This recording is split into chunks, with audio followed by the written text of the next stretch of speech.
हमारा 226 क्वेश्चन है, सम्मान प्राप्त करने के लिए दूसरों को सम्मान देना अति आवश्यक है। यह उक्ति लागू होती है कार्यालयों एवं कार्यस्थलों में, केवल सामाजिक परिस्थितियों में, स्कूलों सहित सभी स्थानों पर समान रूप से, केवल स्कूलों में। तो जवाब है स्कूलों सहित सभी स्थानों पर समान रूप से।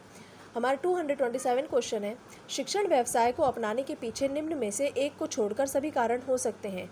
समाज सुधार की भावना, स्वयं को एक अच्छे शिक्षक के रूप में स्थापित करने की लालसा, सेवानिवृत्ति के बाद प्राप्त होने वाला लाभ, छात्रों के सर्वांगीण विकास के प्रयास करने की इच्छा। तो जवाब है सेवानिवृत्ति के बाद प्राप्त होने वाला लाभ। आजकल स्कूलों में अधिक बल दिया जाता है सूचनाओं को रटवाने पर, परीक्षा पास करवाने पर, छात्रों में ज्ञान के संग्रह पर, विज्ञान विषयों के विशिक्षण पर। तो जवाब है सूचनाओं को रटवाने पर। हमारा 229 क्वेश्चन है, वर्तमान आधुनिक शिक्षा एवं उसका स्वरूप है छात्रों के लिए लगभग व्यर्थ, छात्रों के लिए गलत, शेष सबके लिए सही, अत्यंत उपयुक्त भिन्नताओं पर आधारित, छात्रों को दिशा देने में असमर्थ। तो जवाब है छात्रों को दिशा देने में असमर्थ। शिक्षा के क्षेत्र में आप उपयुक्त एवं योग्य व्यक्तियों को किस प्रकार प्रेरित करेंगे?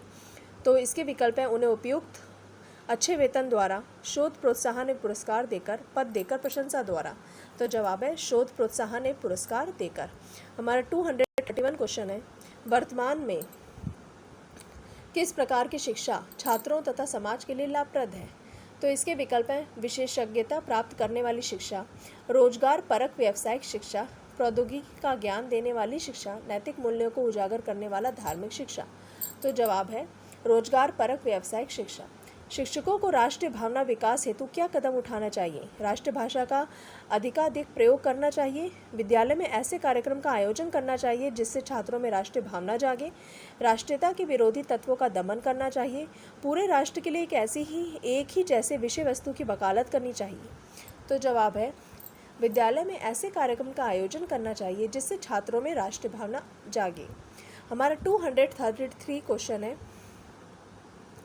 प्राथमिक स्तर तक बच्चों को शिक्षा महिलाओं द्वारा ही दी जानी चाहिए क्योंकि महिलाएं बच्चों को कड़ा दंड नहीं देती, महिलाओं को घरों में बाल मनोविज्ञान का अपेक्षाकृत अधिक प्रत्यक्ष अनुभव होता है, महिलाओं में बच्चे अपनी अपनी माताओं का लक्षण पाते हैं, शिशुओं को महिलाओं से डर नहीं लगता। तो जवाब है महिलाओं को घरों में बाल मनोविज्ञान का अपेक्षाकृत अधिक एक प्रत्यक्ष अनुभव होता है। यह हमारा 234 क्वेश्चन है, यदि आपके अंदर ऐसी कोई बुरी आदत है जिसका छात्रों द्वारा अनुकरण करना आप अच्छा नहीं समझते तो आप क्या करेंगे? कम से कम छात्रों के समक्ष आप उस आदत को नहीं आने देंगे, आप छात्रों को बताते रहेंगे कि ये बहुत बुरी आदत है, आप उस आदत को तुरंत छोड़ देंगे, आप इस पर कोई ध्यान नहीं देंगे। तो जवाब है कम से कम छात्रों के समक्ष आप उस आदत को नहीं आने देंगे। यदि आपको किसी ऐसे स्कूल में प्रधानाचार्य नियुक्त करके भेज दिया जाए जिसकी स्थिति बहुत गिर चुकी है तो इसके विकल्प हैं, यह देखेंगे कि कहाँ सुधार संभव है, सुधार कार्यक्रम पर अध्यापकों से चर्चा करेंगे, सुधार कार्यक्रम के संबंध में पूरे स्टाफ से चर्चा करेंगे, सेक्शन ऑफिसर से वित्तीय समस्याओं पर बात करेंगे। तो जवाब है सुधार कार्यक्रम के संबंध में पूरे स्टाफ से चर्चा करेंगे। हमारा